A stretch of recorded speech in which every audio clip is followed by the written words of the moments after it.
அவருடைய நாம மகிமைப்படுவதாக. ஆண்டவரும் அருமை இரட்சகருமாகிய இயேசுவின் நாமத்திற்கு மகிமை உண்டாகட்டும். இந்த நாள்ல கூட தேவன் நம்மோடு கூட பேச முடிக்கப்பமா. பரிசுத்த ஆவியானவரே எங்களோடு கூட பேசுகிறாங்க. இயேசுவின் நாமத்தின் பிதாவே, ஆமென். எடுத்து வாசிப்போம்.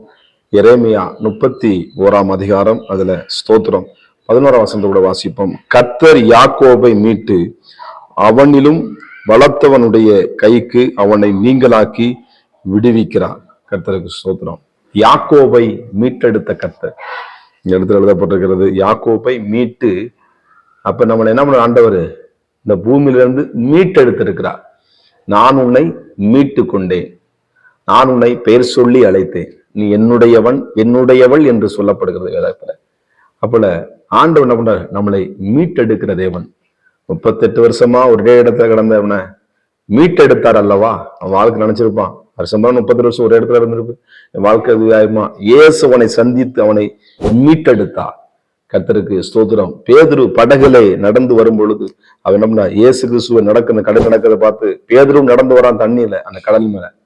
சட்டுன்னு உள்ள போனோடனே ஆண்டவனை மீட்டெடுத்து தண்ணியில உள்ள போனா போகட்டும் அப்படின்னு இல்ல, ஆண்டவர் கடலில் இருந்து அவனை தூக்கி எடுத்தார். கர்த்தருக்கு ஸ்தோத்திரம். உங்களை தூக்கி எடுக்கிற தேவன், உங்களை மீட்டு கொண்ட தேவன். இந்த காலை நேரத்தில் எத்தனையோ காரியத்தை மீட்டு கொண்ட கர்த்தர். நீங்க யோசித்துக் கொண்டிருக்கிற இந்த காரியத்தை இந்த கடவுள் உங்களை மீட்டுக் கொள்ள மாட்டாரா? இந்த உபத்திர காரியத்தை உங்களை மீட்டுக் கொள்ள மாட்டாரா? இந்த கடன் பிரச்சனை உங்களை மீட்டுக் கொள்ள மாட்டாரா? இந்த போராட்டத்தை மீட்டு அவரால் மீட்டு கொடுக்க முடியும்.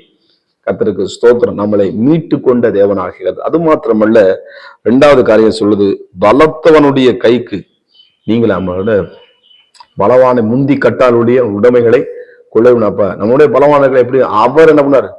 நிர்மலமாக்கி அவங்களுக்கு பலத்தை கொடுக்கிற தேவனாக இயக்காது. அது மாத்திரமா சோத்திரம் 12 சொல்லுது, அவர்கள் வந்து சியோனிலே உச்சிதமான கிம்பித்து கர்த்தர் அருளும் கோதுமை திராட்சரசம் எண்ணெய் ஆட்டுக்குட்டிகள் கன்று குட்டிகள் என்பவர்களாகி இந்த நன்மைக்கு முடி வருவார்கள். அவர்களுடைய ஆத்துமா நீர்ப்பாய்ச்சலான தோட்டத்தை போல் இருக்கும். அவர்கள் இனி தொய்ந்து போவதில்லை. உங்களை தொய்ந்து போக விட மாட்டான். உங்களை நீர்ப்பாய்ச்சலான தோட்டத்தை போல மாற்ற அவர் வல்லமையுள்ள தேவனா. யெகோவா ஈரே, அவர் நேர்த்தியாய் யெகோவாய் எல்லாவற்றையும் அவர் பார்த்து கொள்ளுகிற தேவனாகிய கர்த்தர். நீங்கள் தொய்ந்து போவதில்லை. கர்த்தருக்கு மகிமை உண்டாவதாக. இந்த இடத்துல எழுதப்பட்டிருக்கு, மீட்டு கொண்ட தேவன், விடுவிக்கிற ஆண்டவர், உங்களை விடுவிக்கிறவர்.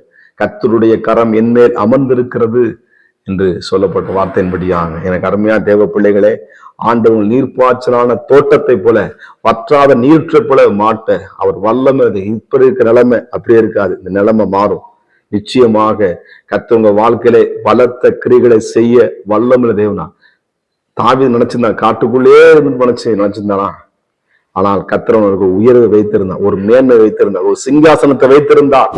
உங்களுடைய வாழ்க்கையும் கர்த்தர் மீட்டெடுத்து, எப்படி இந்த தாவீதை மீட்டெடுத்து ஆமே சோதரமா சமஸ்த இஸ்ரவேலுக்கும் ராஜாவாக்கி ஆசீர்வாதத்தை கொடுத்தது போல கர்த்தர் உங்களையும் மீட்டெடுப்பார். நீ எப்பேற்பட்ட இடத்துல இருந்தாலும் கர்த்தர் உங்களை மீட்டெடுக்க அவர் வல்லமையுள்ள தேவனாகிய கர்த்தர். எனக்கு அருமையா தேவப்பிள்ளை, அவர் அதிகமாய் நம்மளை அவர் நேசிக்கிறவர். நிச்சயமாக நம்மளை வாழ வைப்பா. நீங்கள் தொய்ந்து போவதில்லை. ஜோமனுமா பரிசுத்தமும் கிருபை நிறைந்த நல்ல தகப்பன், எங்களோடு பேசின வார்த்தைகளுக்கு நன்றி. இயேசுவின் நாமத்தின் பிதாவே, ஆமென். God bless you. கர்த்தர் உங்களை ஆசீர்வதிப்பாராக.